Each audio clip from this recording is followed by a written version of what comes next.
మూసేశారా? మన కంపెనీని మూసేశారు.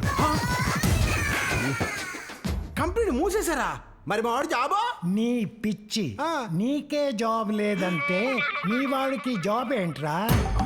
నిజంగానే మన కంపెనీని ఎక్కడికో తీసుకెళ్ళాడు. Bank good company. కనీసం ల్యాప్టాప్. చెప్పే కదా మా ఇలాంటిది ఏదో ఒకటి జరుగుతుందని. నేను విజయవాడ వెళ్ళిపోతా. Non sense. ఈ తలైవ జాతకాలు ఫాలో అవడు, ట్విట్టర్ ఫాలో అవుతాడు. అయినా సక్సెస్ వచ్చి ముందు ఇలాంటి సైక్లోన్స్ అన్ని కామన్. జూజుబీ. You don't fear, I'm here. మా మామ మేయర్. నాకు చిన్నప్పుడు ఉపకారం చేసిన నీకు ఉప మేయర్ చేస్తాను. ఐ మీన్ డిప్యూటీ మేయర్ అనమాట. Just call him 98. హలో మామ, నీకే లైన్ కలుపుతుంటే నువ్వే లైన్లోకి వచ్చావు. చెప్పు మామ. న్యూస్ చూసా.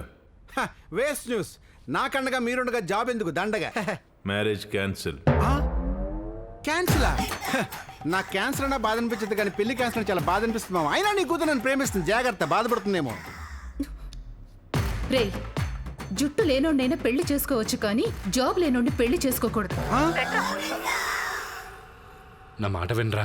ఇప్పటికైనా మించిపోయింది ఏం లేదురా. నేను విజయవాడ వెళ్ళిపోతారా? కుదరదు. I have a Benz car and Banjaras లో ఫ్లాట్ ఆల్సో. ఒక సెకండ్ ఇవ్వు.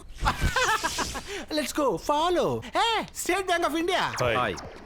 ఏంటి ఇలా వచ్చారు? ఇన్స్టాల్మెంట్స్ కట్టేసాగా? నెక్స్ట్ మంత్ నుంచి కట్టలేవుగా. అంత ఫాస్ట్ గా తెలిసిపోయిందా? Keys please. ఫ్లాట్ కేస్ ఇవ్వు. ఫ్లాట్ కీస్ ఎందుకు? నెక్స్ట్ మీరు కేర్ ఆఫ్ ప్లాట్ఫామేగా. వాచ్మెన్ దగ్గర ఉంటే తీసుకోండి. చైతి, చైతి! రేయ్, మార్నింగ్ బస్ స్టాండ్లో కలిసావురా, ఈవినింగ్ కల్లా నా బతుకు బస్ స్టాండ్ చేస్తావురా. కర్మ. ఉన్నాయరా? ఉన్నాయి. 4G రోజుల్లో కూడా జాతకాలు ఉన్నాయి, నమ్మాల్సిందే.